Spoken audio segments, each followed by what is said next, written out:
The Health Secretary says work's underway to determine how many of 908 patients who got coronavirus caught the disease in hospital.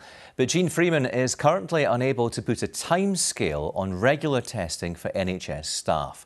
Here's our political reporter, David Wallace-Lockhart. Since mid-March, almost 1,000 patients in hospital for other reasons ended up with coronavirus. Over 200 died.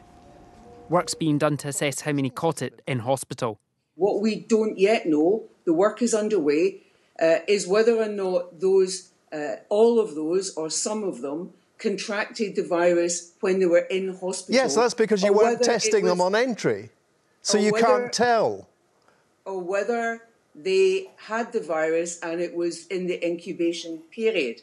There are calls for regular COVID tests for NHS staff, but the Health Secretary can't say when they'll happen. I can't give you that timescale right now, Gordon, because our boards are busy working up how they are going to restart and discussing that with the clinical teams involved, including the staff.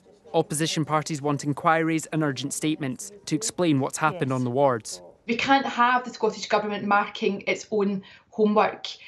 It's clear that people weren't tested going into hospital, that too few staff have been tested.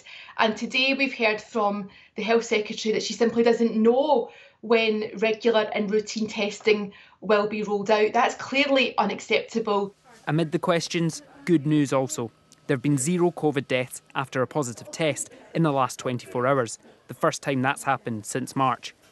David Wallace-Lockhart, reporting Scotland.